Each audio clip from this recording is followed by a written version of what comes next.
Aleluya. Desde lo más profundo de nuestro corazón, desde lo más profundo de nuestra necesidad,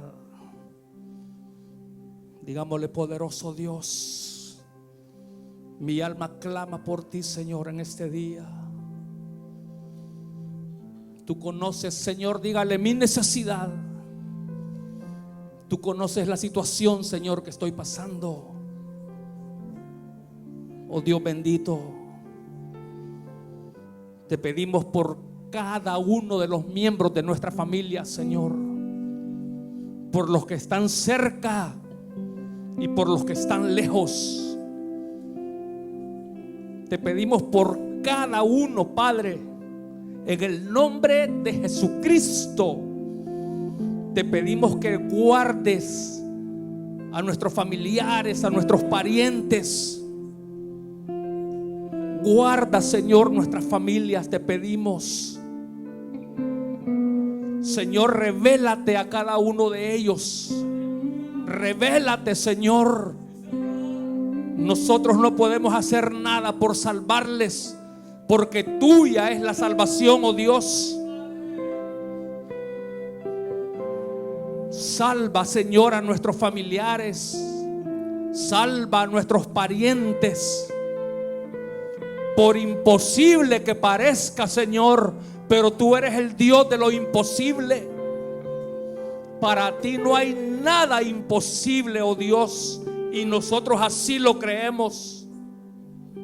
Señor, salva, Señor, de nuestras familias a los que están enfermos, en el nombre de Jesucristo. Te pedimos que los sanes, oh Dios. Sánalos, sánalos, porque tu palabra dice, Señor, que por tus llagas fuimos nosotros curados. Por tus llagas, Señor, fue tu pueblo curado. Tú llevaste las dolencias, tú llevaste las enfermedades en esa cruz, Señor. Tú las llevaste, oh Dios bendito. Tú te hiciste carne y tomaste todas nuestras dolencias, todas nuestras enfermedades, y las clavaste en la cruz del Calvario, oh Dios. Y perdieron todo su poder ahí, oh Dios. La enfermedad y la muerte perdió su poder, Señor, porque tú lo venciste. Tú venciste a la muerte y la enfermedad en la cruz del Calvario, Señor. Te pedimos por la sanidad, oh Dios, de nuestras familias. Te pedimos por la sanidad de nosotros mismos. Dígale, Señor, sáname. El Señor te pregunta en esta tarde: ¿qué quieres que te haga? ¿Qué quieres que te haga? Dice el Señor. Gracias, a ti la gloria, Señor, para siempre. Amén. Amén. Le voy a invitar que abran sus Biblias en la primera carta de Pedro, hermanos. Primera carta del apóstol Pedro, capítulo 5, vamos a leer en esta tarde. Leámoslo en el nombre del Padre, del Hijo y del Espíritu Santo. Dice la Escritura: mas el Dios de toda gracia, que nos llamó a su gloria eterna en Jesucristo, después que hayáis padecido un poco de tiempo, Él mismo os perfeccione, afirme, fortalezca y establezca. Amén. Queremos hablar en esta tarde acerca de el propósito y el proceso de Dios, o en un orden mejor establecido sería el proceso y el propósito de Dios para nuestra vida.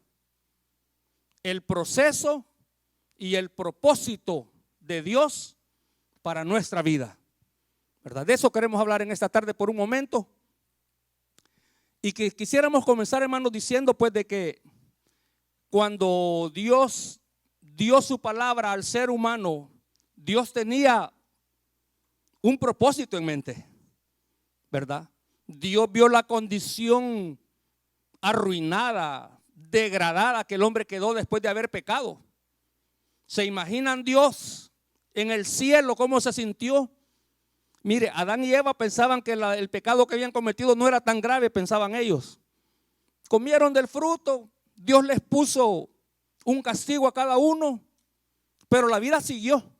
Y aparentemente, como que nada había pasado, ¿verdad? La vida siguió. Ellos siguieron viviendo, no dice que se enfermaran inmediatamente o que pasaran cosas graves en su vida, no. Pecaron y la vida siguió como que nada. Pero cuando tuvieron sus hijos, a Caín y a Abel, cuando ya eran hombres, un día, cuando se presentaron, cuando ellos vinieron a presentar su ofrenda delante de Dios, dice que Dios vio con agrado la ofrenda de Abel, pero no así la de Caín. Y Caín se enojó, pero se enojó hasta lo profundo de su corazón, pues. Tanto así que decidió matar a su hermano menor, porque Abel era el menor. Solamente porque su ofrenda no había sido recibida delante de Dios como la de Abel. Ahora, hasta ese momento Adán y Eva pensaban, no, si el pecado, no mucho, no, uno puede pecar. Y claro que sí podemos pecar y seguir viviendo como que nada pasa. Claro que sí lo podemos hacer. Pero todos cosechamos lo que sembramos. Hay que tener cuidado con lo que se siembra en la vida. Y mire lo que pasó. Lo que pasó fue que Caín se enojó sobremanera, enojado hasta la muerte con Abel, y le dijo, vamos al campo, vamos a dar una vuelta. Y como Abel no tenía mala intención, él no sabía lo que estaba pasando por el corazón de su hermano Caín, lo acompañaron, fueron al campo, y allá dice que Caín lo mató.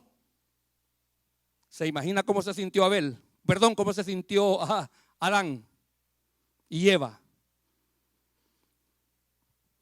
Porque el pecado, la paga del pecado es muerte. Lo mató. Y hasta ese momento se dieron cuenta lo que realmente significaba el pecado en la vida. Cuando vieron a su hijo Abel muerto, cortada la vida por su propio hermanito mayor. ¿Cree que no fue eso traumático? ¿Cree que no fue eso duro para ellos como padres? Claro que lo fue. Y los atravesó un dolor, escúcheme, el dolor del pecado los atravesó.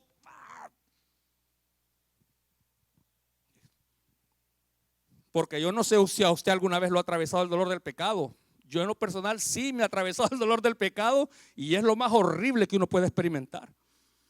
Se siente uno la muerte, se siente uno que lo único que falta es que Dios lo mate, pues. ¿Me entiende? Ahora estoy diciendo esto porque cuando eso pasó, Dios vio a sus criaturas como realmente ahora estaban, como realmente ahora ellos estaban viendo Dios que el pecado había hecho, ¿cómo se le dice? Había penetrado hasta lo más profundo del ser. Y entonces Dios siguió trabajando un plan donde el hombre pudiese ser salvo del pecado. Dios siguió trabajando el plan, las cosas sucedieron aquí en la tierra, pero Dios no se detuvo y siguió trabajando Dios un plan de salvación para toda la raza humana. Dios siguió trabajando ese plan de salvación y ahora llegamos al tiempo de nuestro Señor Jesucristo y el plan de salvación de Dios se revela, ¿verdad? Porque fue hasta el tiempo de la venida de nuestro Señor Jesucristo cuando la salvación de Dios ahora va a ser revelada completamente, ¿verdad? Donde va a quedar revelado completamente que el que en Él creyere será salvo, dice la Escritura, ¿verdad? El plan de Dios ahora viene a darse, como a perfeccionarse pues en la persona de nuestro Señor Jesucristo. La salvación de Dios toma forma real, ¿verdad? Toma forma visible en la persona de nuestro Señor Jesucristo. Las promesas de Dios dejan de ser promesas. Todas las promesas del Antiguo Testamento, todas las promesas de los profetas que uno lee, dejaron de ser promesas cuando nuestro Señor Jesucristo apareció en la tierra, hablando y predicando acerca del reino de los cielos. Muchas promesas dejaron de ser promesas para convertirse en una gloriosa realidad para la vida del ser humano. El plan de Dios en marcha. El plan de Dios en marcha sin detenerse. Escúcheme, Dios no se detiene por nada. Lo que Él ha dicho que va a suceder, va a suceder. Lo que Él ha dicho que va a pasar, va a pasar. Nos guste a nosotros o no nos guste, o le guste a la gente o no le guste a la gente, pero lo que Dios ha determinado lo va a traer, lo va a traer al mundo de la realidad, lo que Dios prometió. Y ahora, este plan viene ahora y nos alcanza a nosotros en estos siglos. ¿Nos alcanzó el plan de Dios, sí o no? ¿Cuántos son salvos aquí en esta tarde? Sí, ustedes, los que han creído en el Señor Jesucristo son salvos, dice San Pablo. Vosotros sois salvos por la gracia de Dios, dice. ¿Verdad? No crea que es por su bonita cara, ni por mi bonita cara, es por la gracia de Dios. Ahora, este plan, ahora que nos ha alcanzado a nosotros, ahora nosotros tenemos que entender cómo Dios va a trabajar este plan en nosotros. Es necesario entender cómo Dios va a trabajar este plan, porque si uno no entiende lo que Dios está haciendo en uno se va a confundir, ¿verdad? El que no entiende cómo Dios trabaja, entonces cuando sucedan cosas en su vida, lo que va a crear es una confusión. Pero quiero decirle algo, que cuando recibimos a Jesucristo como nuestro Señor y como nuestro Salvador, nuestra vida pasó a las manos de Dios, ¿sí o no? La Escritura dice que el que esté en sus manos, nadie lo arrebata. Al que está en las manos de Dios, nadie lo va a arrebatar de las manos de Dios. Pero entonces, escúcheme, eso nos debe comenzar a dar una idea de que pase lo que pase, suceda lo que suceda, estamos en las manos de Dios, ¿verdad? Pase lo que pase, suceda lo que suceda, estamos en las manos de Dios. Primeramente, crea eso, créalo. Si usted le ha dado su vida a Cristo, no dude. Como dice la palabra, el que creyere y fuere bautizado será salvo. O sea que, escúcheme, ahí entonces se comienza a mostrar que hay un proceso. Primeramente, podemos decir que es un proceso primario, ¿verdad?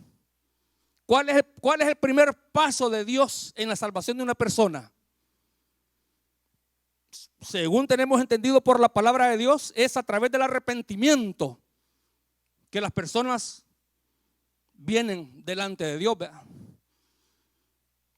El que se arrepiente, cuando el Señor Jesús venía predicando, dijo: arrepentíos, porque el reino de los cielos se ha acercado. Entonces, primeramente uno debe estar seguro de que es una persona arrepentida, ¿verdad? Que es alguien que se arrepintió de sus pecados. Escúcheme, el que está arrepentido de hacer algo va a luchar por no volverlo a hacer. ¿O no es así?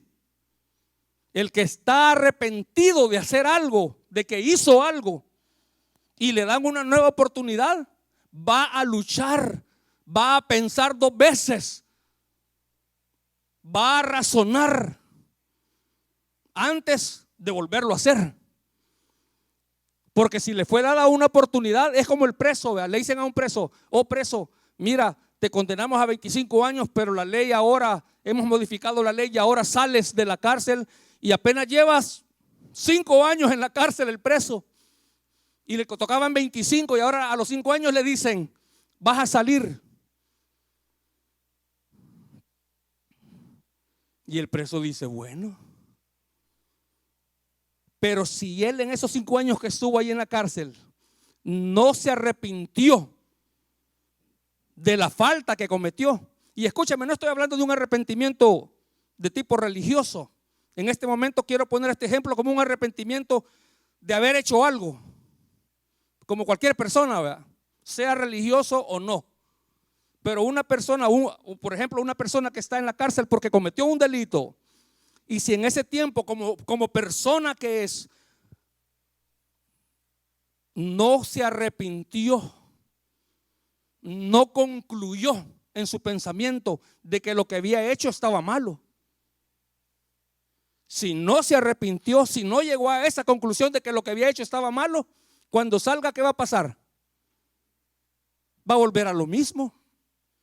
Porque él dice, no, si lo que hice, eso es una falta pequeña. Dice, yo no sé por qué me habían dado tanto tiempo. Pero cuando salga va a volver a lo mismo. Y cuando lo vuelvan a agarrar, entonces va a estar en problemas, ¿verdad? Porque entonces le van a sacar en cara que le dieron oportunidad, pero como volvió a lo mismo, ahora la segunda vez no va a haber oportunidad de nada, va a tener que cumplir la sentencia completa. Ahora estoy diciendo esto solamente, hermanos, en orden de establecer de que el que se arrepiente, como dije hace un momento, va a pensar 2 veces antes de volver a cometer la falta, si verdaderamente está arrepentido, ¿eh? Entonces el Señor Jesús dijo, hey, arrepiéntanse, porque el reino de los cielos se ha acercado, ¿verdad? El reino de los cielos ha venido a ustedes. El reino de los cielos no está allá, el reino de los cielos ha venido aquí entre ustedes. Y aquí, hermanos, en cualquier iglesia donde se predica el evangelio, esto es el reino de los cielos, ¿verdad? Bueno, dice la palabra,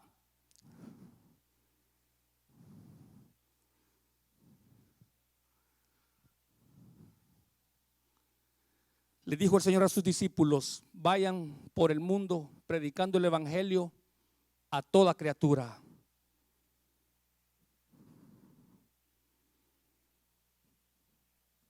El que crea es salvo, ¿verdad? Y el que no crea, ya, le dijo el Señor, ya es condenado. Es evangelio según San Marcos. Bueno, el proceso es, se arrepiente la persona, cree en el Señor Jesucristo. Y ahora en la iglesia los hermanos, ¿qué le dicen? Cuando ya ha creído en el Señor Jesucristo, hermano, cuando vamos a hablar, y vamos a hablar acerca del bautismo, le dicen, ¿verdad? Porque después de que ha creído, la palabra de Dios nos enseña que después de que alguien ha creído se tiene que bautizar. Eso no es un invento de los pastores o de los predicadores, eso está en la palabra de Dios, ¿verdad? Hay que bautizarse. Entonces, el proceso de Dios sigue trabajando en la persona. Y ya cuando se ha bautizado en agua, ¿cuál es el siguiente paso? Según la palabra de Dios, ¿verdad? El apóstol Pedro en el libro de los Hechos, en una porción menciona que le dijo a la gente, a los judíos, predicando a los judíos, arrepiéntanse para que vengan de la presencia del Señor tiempos de refrigerio y para que también reciban, le dijo, el don del Espíritu Santo. O sea que después que uno se ha bautizado, el siguiente paso que el creyente tiene que buscar es el ser lleno del Espíritu Santo. Escúcheme, es importante, estoy hablando cosas primarias en el evangelio, pues, ¿verdad? Pero que no se nos debe olvidar. Porque escúcheme, si uno se olvida del proceso de Dios, uno tiene que conocer el proceso de Dios.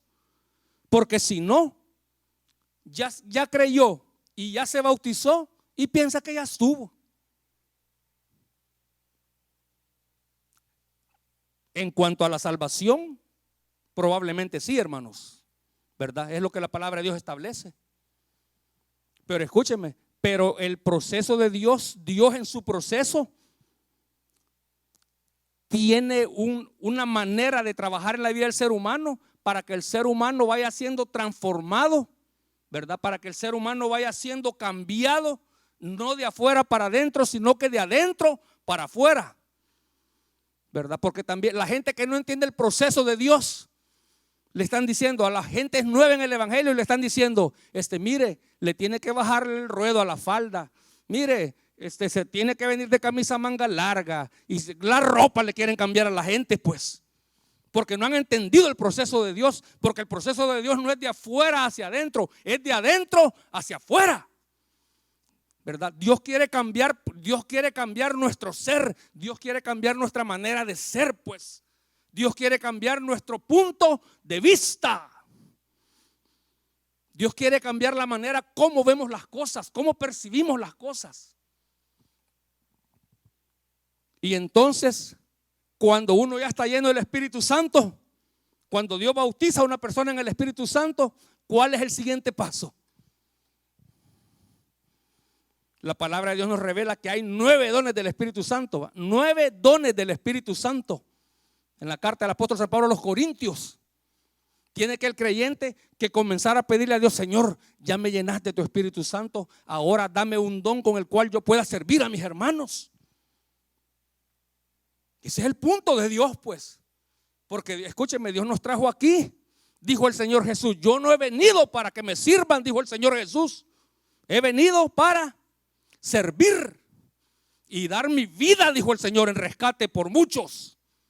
O sea que si algo, en el proceso de Dios, algo que tenemos que aprender es que Dios nos ha llamado por su gracia, nos ha llamado a estar en el reino de los cielos para que sirvamos también, para que usted sea un servidor de su prójimo, para que usted sea un instrumento útil en las manos de Dios.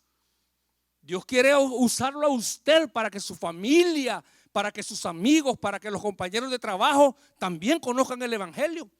No todos se van a salvar, pero sí tienen que conocer el evangelio. Ese es el proceso de Dios.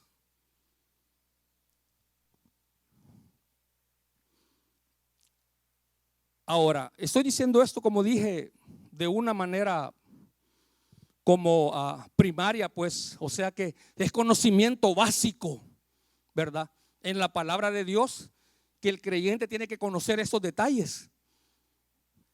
Cuando llegamos a esta porción de la primera carta de Pedro, en el capítulo 10 y verso 5, ahora el apóstol Pedro va a mostrarnos de una manera un poco más profunda cómo opera el proceso de Dios en la vida del ser humano, del que ha creído principalmente, y que es necesario que los que hemos creído entendamos y conozcamos ese proceso para que no nos confundamos en el camino, ¿verdad? Dice, mas el Dios de toda gracia, fuimos llamados al reino de los cielos por gracia, ¿verdad? Porque Dios lo vio a usted y dijo, me cae bien, dijo, esta me cae bien y lo voy a salvar. Eso fue lo que hizo a Dios que lo salvara. No crea que nada, lo que fue porque Dios le tuvo afecto, Dios sintió un afecto por usted, ¿verdad? Y dijo el Señor, a lo salvo porque lo salvo, a esta la salvo porque la salvo, dijo el Señor. Y comenzó el proceso. Mas el Dios de toda gracia, que nos llamó a su gloria eterna en Jesucristo. El propósito de Dios es llevarnos a su gloria eterna, ¿verdad? Ese es el propósito último, ¿verdad?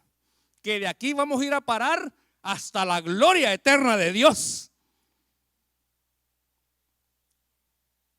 Después dice que hayáis padecido un poco. Cuando ya creímos, cuando ya fuimos bautizados, cuando ya estamos llenos del Espíritu Santo, cuando ya tenemos dones del Espíritu de Dios en nuestra vida y ahora somos servidores de Dios. Pero escúcheme, va a llegar sufrimiento, ¿verdad? El sufrimiento es gemelito con el ser humano, ¿verdad? No hay manera que podamos huir del sufrimiento. sea usted creyente o no creyente, ¿verdad? Sea cristiano o no cristiano, tarde que temprano, temprano que tarde, algún tipo de dolor va a llegar a la vida, ¿verdad? No crea que porque anda dinero en la bolsa, el dinero lo hace sentirse feliz de alguna manera, en cierta manera. Pero hay problemas que van a golpear la vida, ¿verdad? Van a haber situaciones en nuestras vidas que van a traer dolor a la vida, de alguna u otra manera, porque el ser humano por naturaleza está ligado al dolor, pues, ¿verdad? Entonces, después dice que hayáis padecido un poco de tiempo. O sea que va el sufrimiento, escúcheme, el sufrimiento que vamos a experimentar no va a ser un sufrimiento que nos va a durar toda la vida. La palabra de Dios está diciendo que va a ser un sufrimiento que va a ser ¿por cuánto tiempo? Dígalo, por favor. Un poco de tiempo, dice. ¿Sabe por qué dice esa la palabra? Para que no nos confundamos, pues. Porque cuando llega el dolor a nuestra vida, lo primero que pasa es que nuestros pensamientos se cruzan, pues. Y comenzamos a pensar, ¿me habrá olvidado Dios? ¿Se habrá olvidado Dios de mí? ¿Y por qué me está pasando esto? ¿Y por qué tengo este problema tan grave? Ya hace una semana que tengo este problema tan grave, dice uno. ¿Me entiende? Y entonces ese cruce de pensamientos puede traer confusión a la vida. ¿Cuál confusión? La confusión de hacernos dudar que Dios está trabajando en nuestras vidas a través de su proceso, a través de su plan, de su propósito. Eso nos puede causar confusión, pues. Pero la palabra de Dios dice ahí, después que hayáis padecido un poco de tiempo. O sea que, escúcheme, el sufrimiento que va a llegar a nuestras vidas comienza un día y puede durar, si quiere, 1300 días. Pero va a haber un día, en un solo día, también Dios va a quitar el sufrimiento. Y no estoy hablando del cielo, estoy hablando en esta tierra. Porque aquí está hablando de la gente que cree y que están vivos en esta tierra. Después que hayáis padecido un poco de tiempo, dice, para darnos a entender que el plan de Dios, el proceso de Dios en nuestra vida, cuando caemos en una etapa de dolor, no crea que Dios se ha detenido con su plan para nosotros. No crea que Dios se ha detenido con su propósito para con nosotros, sino que lo que está pasando es que Dios, escúcheme, Dios está trabajando en nuestra vida. Porque Dios trabaja en la vida del que cree en Él, ¿sí o no? ¿Lo cree usted o no lo cree? Que trabaja Dios. Dios tiene que trabajar en nuestras vidas. Porque somos arrogantes, porque somos vanidosos, porque solo nos gusta hacer nuestra propia voluntad, somos orgullosos, ¿verdad? Entonces Dios no, primeramente, a través de una etapa de sufrimiento, nos va a hacer que desprendamos nuestro pensamiento de nosotros mismos. Porque dígame, hay situaciones que usted puede hacer cosas por usted mismo, pero hay ciertas situaciones en las cuales nadie, ni usted mismo, puede hacer algo por usted mismo. Y entonces, ¿qué es lo que sucede ahí? ¿Cuál va a ser el único recurso? Cuando nadie puede ayudarle, cuando usted mismo no se puede ayudar a usted mismo, ¿cuál va a ser el único recurso ahí? Confiar en Dios. Mantener una confianza en Dios. Ese va a ser el único recurso. Entonces a veces, escúcheme, a veces el Señor va a ocupar nuestro dolor como para limpiarnos de muchas cosas. Y mientras estamos sufriendo y mientras lloramos, pero Dios está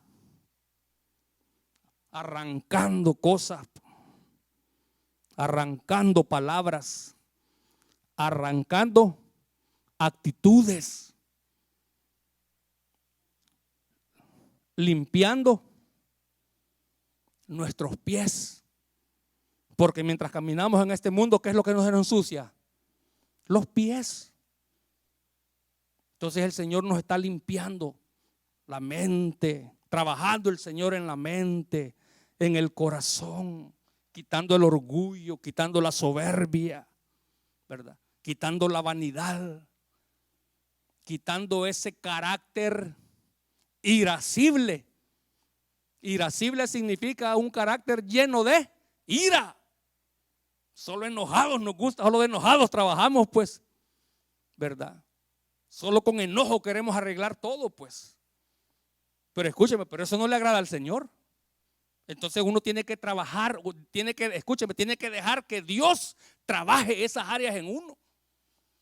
Algunas veces podría ser a través del dolor, ¿verdad? Cuando uno cae en esos momentos de dolor y uno siente que de verdad que ahora nadie le puede ayudar.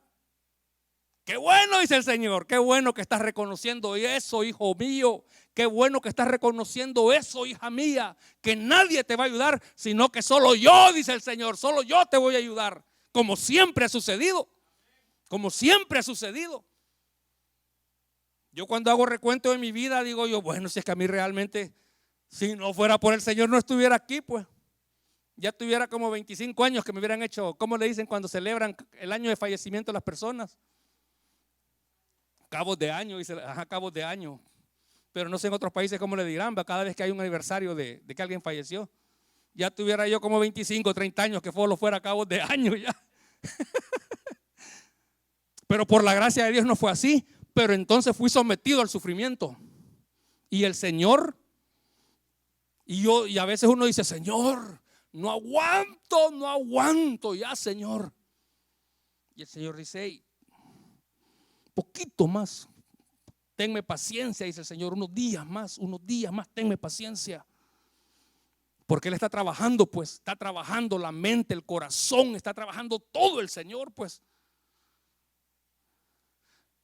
Porque cuando salimos del dolor, mire lo que sigue. Después que hayáis padecido un poco de tiempo, Él mismo os perfeccione. O sea que lo que el Señor estaba buscando a través del sufrimiento era perfeccionarnos. Porque después que uno, escúcheme, cuando Dios le ha trabajado el orgullo a uno, cuando Dios le ha trabajado la vanidad a uno, cuando Dios le ha trabajado el enojo a uno sale más manso, pues. De ese horno de fuego sale uno más tranquilo, ¿verdad? Y cuando, escúcheme, y cuando usted camina tranquilo, y cuando usted comienza a reconocer que las personas, todos merecen respeto, ¿verdad?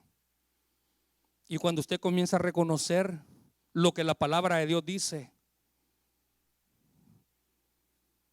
entonces Dios está trabajando ya ahí una perfección, ¿verdad? Dios ya comenzó a trabajar una perfección.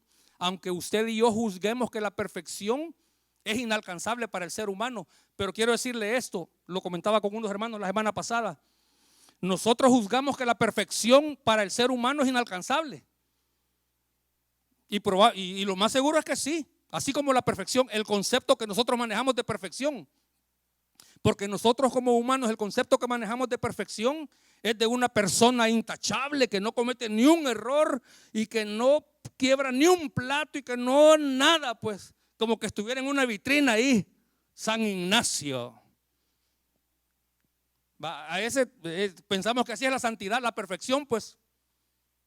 Pero Dios maneja otro concepto de santidad. Dios maneja otro concepto de perfección para el ser humano. Dios en su proceso para el ser humano determinó que la perfección era cuando permitimos que Él trabaje todas esas cosas que acabamos de mencionar. Cuando Dios está trabajando nuestro carácter. Mire, cuando usted trabaja solo de enojado, pero Dios de alguna u otra manera le va a hacer sentir a usted de que usted está mal, pues.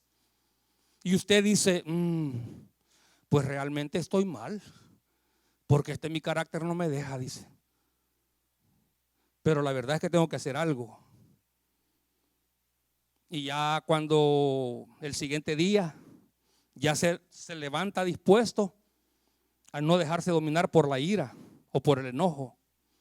Ya se levanta con otra actitud uno, ¿verdad? Escúcheme, ahí Dios está trabajando la perfección ya en uno.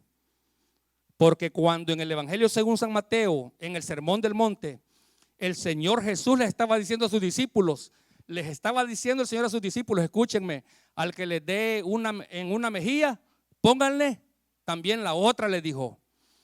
Y cuando alguien te quiera quitar el saco, dale también la camisa.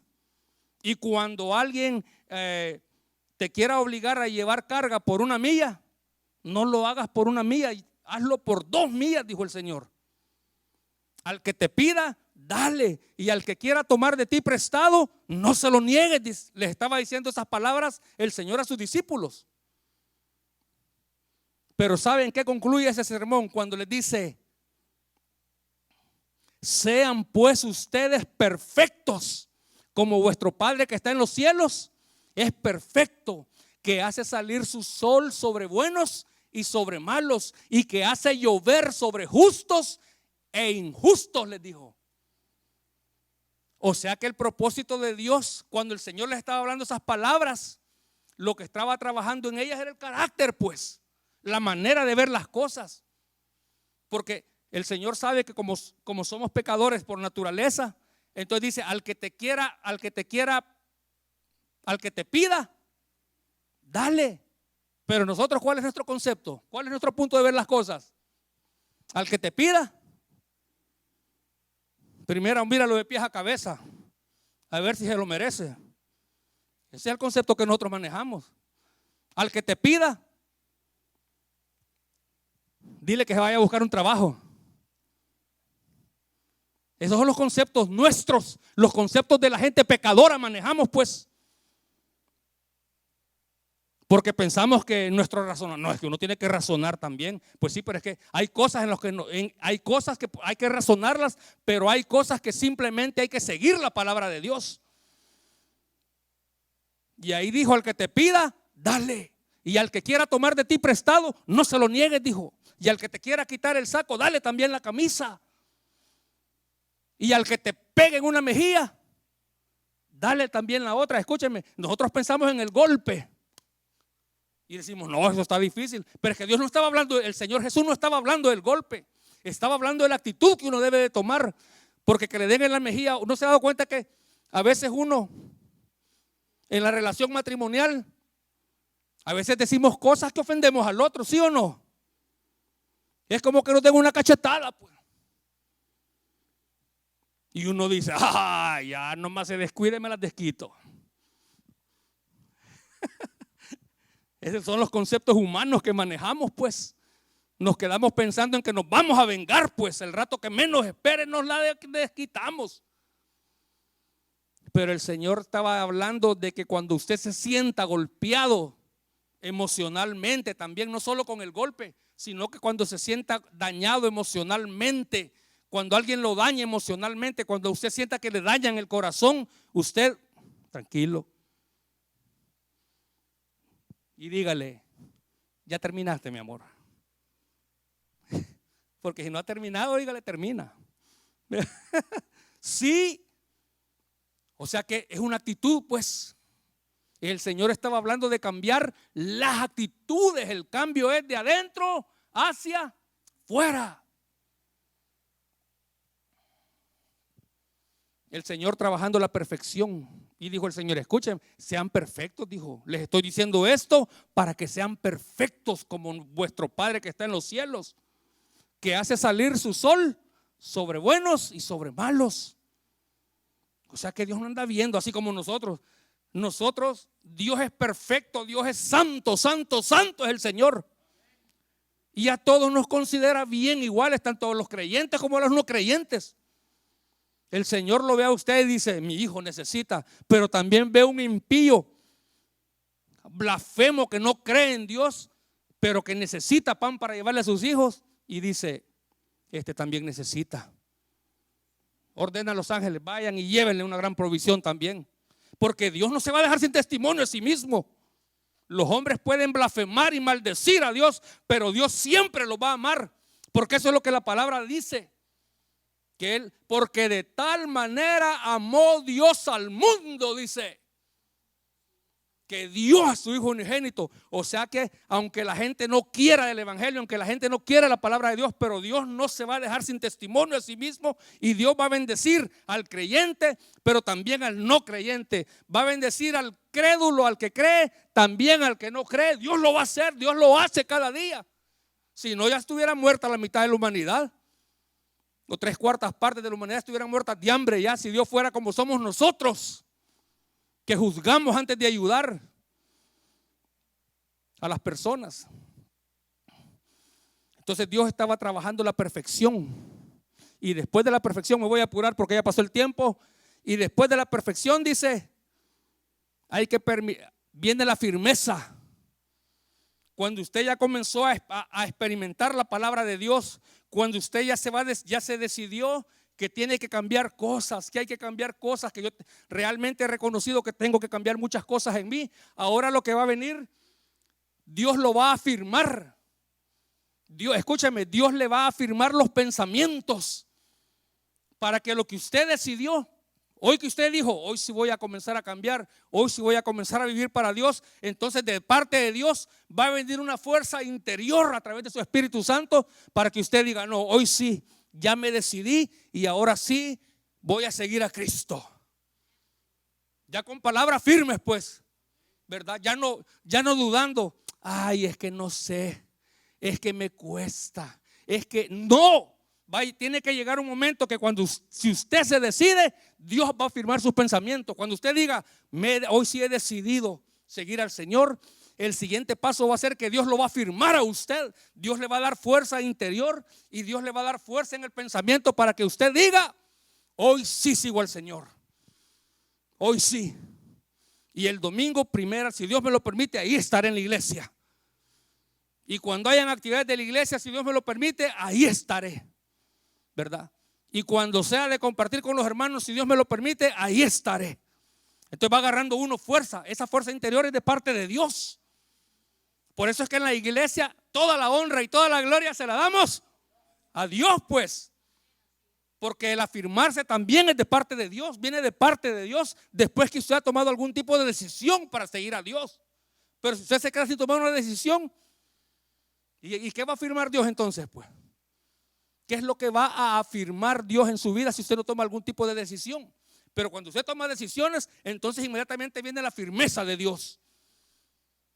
Y cuando usted ya está firme, dice, bueno, hoy llueve, truene, relampaguee, tiemble, con dinero, sin dinero, pero hoy voy a seguir al Señor. Ahí está firme, ¿verdad?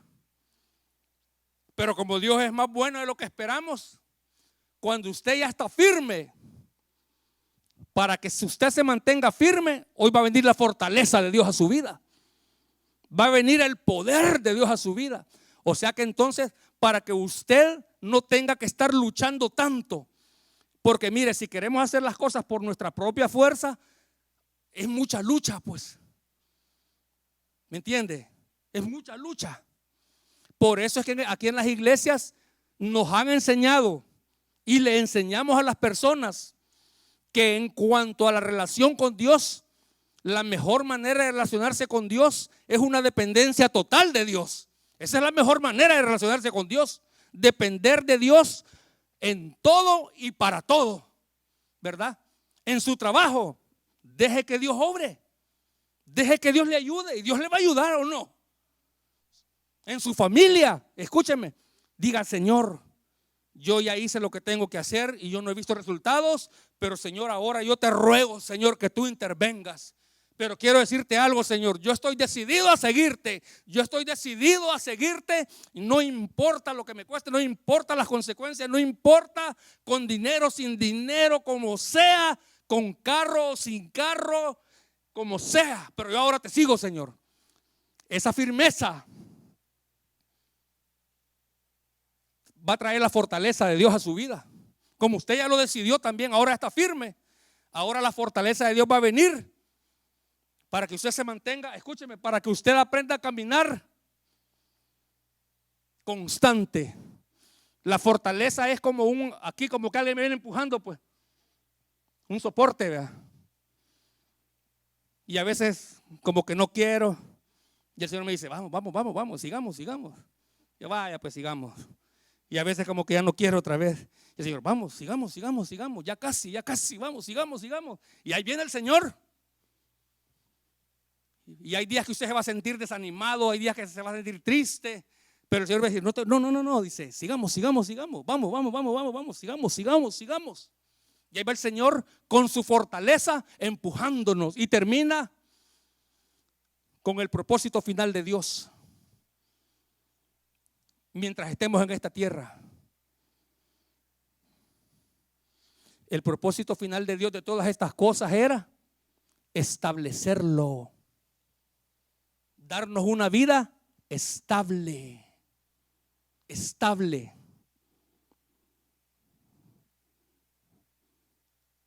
Porque a veces nuestra vida es, vamos para arriba, para abajo, para arriba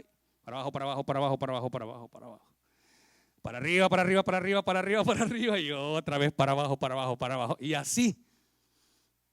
Y si uno, escúcheme, y si uno ignora esa palabra, acepta que esa es la realidad. Y como somos cristianos, decimos, bueno, pues entonces la vida así es, para arriba, unas veces arriba y unas veces abajo, unas veces arriba y otras veces abajo. Dice la gente, unas son de cal y otras son de arena. Así dice la gente, ¿verdad? Pero escúcheme, pero eso es lo que la gente dice. Esa palabra de que unas son de cal y otras son de arena no es la palabra de Dios. La palabra de Dios, la verdad es que dice que Él nos va a perfeccionar, a afirmar, a fortalecer y finalmente establecernos. Cuando dice, termino con esto, cuando dice establecernos se refiere a que Dios quiere establecer su reino en nuestra vida. Ya el reino de Dios ya no va a ser. Hay gente que tiene 20 años de cristiana y todavía andan buscando dónde está el reino de Dios. Y cuando hablan del reino de Dios, dice ¿dónde es? En el cielo, dicen. Hay gente con 25 años de perseverancia en el evangelio y dicen, ¿y el reino de Dios dónde está? Pues yo no lo veo, dicen. Y no se han dado cuenta que el propósito de Dios era establecer el reino de Dios en la propia vida de sus hijos. Que cuando usted vaya a visitar a un enfermo, a ese enfermo que lo está visitando es el reino de los cielos, que va a imponer las manos y le va a decir en el nombre de Jesucristo, sé sano, y va a ser sana la persona. ¿O no es eso lo que la palabra dice? Pues no estoy enojado, hermano, no piense que estoy enojado. Lo que pasa es que es malos hábitos de predicar de esa manera. Pero quiero decirles de que el propósito era establecer la vida, y entonces la vida va a dejar de ser en la familia. No, cuando se llegue el tiempo de que Dios lo establezca a uno, la vida familiar va a ser parejo. ¿Cómo está, hermano? Bien, por la gracia de Dios. ¿Y qué tal? Y ahora ya es invierno, ¿verdad? Sí, es invierno. ¿Y qué tal? Bien, por la gracia de Dios. Ya es verano, ¿verdad, hermano? Otra vez, sí, es verano. ¿Y qué tal usted? Bien, por la gracia de Dios. Porque el propósito de Dios no es que uno esté como que es sube y baja, pues. El propósito de Dios es que, escúcheme lo que le voy a decir, de ponerlo a usted de ejemplo en cuanto a la estabilidad de vida. Porque si usted no es el ejemplo, ¿y entonces quién va a ser? Pues un borracho va a ser el ejemplo de estabilidad de vida. Fíjese que es bien importante la palabra. Con esto termino. La palabra de Dios dice a la congregación, dice así, mire, imiten la fe de sus pastores, dice. Acá lo dice la palabra. Imiten, dice, la fe de sus pastores. Porque si usted se da cuenta, cuando los pastores con el tiempo de perseverar, con el tiempo de creer, con el tiempo de ser usados por Dios, Dios los establece. Y pueden ser pobres los hermanos, pero la vida de ellos es estable. Y cuando digo de pobre no estoy hablando de aguantar hambre, no. Porque la palabra de Dios dice, el rey David en un salmo dice, joven fui y he envejecido, pero no he visto justo desamparado, ni su simiente que mendigue pan, dice la palabra. O sea que no va a haber a un cristiano de toda la vida y mendigando, jamás, porque eso sería hacer mentirosa la palabra de Dios. La gente que persevera en el evangelio año tras año, mes tras mes, semana tras semana, decenio tras decenio, y se hicieron 20 años, 30 años y perseverando, llega un momento que la vida, en el trabajo, en la familia, con sus amistades, lo mismo, todo tranquilo. ¿Qué tal, hermano? Muy bien, por la gracia de Dios. ¿Qué tal, hermana? Muy bien, por la gracia de Dios. ¿Qué tal, hermana? ¿Qué tal, hermano Carlos? Muchos problemas, graves problemas. No, ¿verdad? Dios resuelve con el tiempo de perseverancia. Y si le pregunto a mi hermano William, ¿qué tal, hermano William? Así es. Hermana Ceci, poco a poco. Y los problemas graves, pues, y las necesidades graves,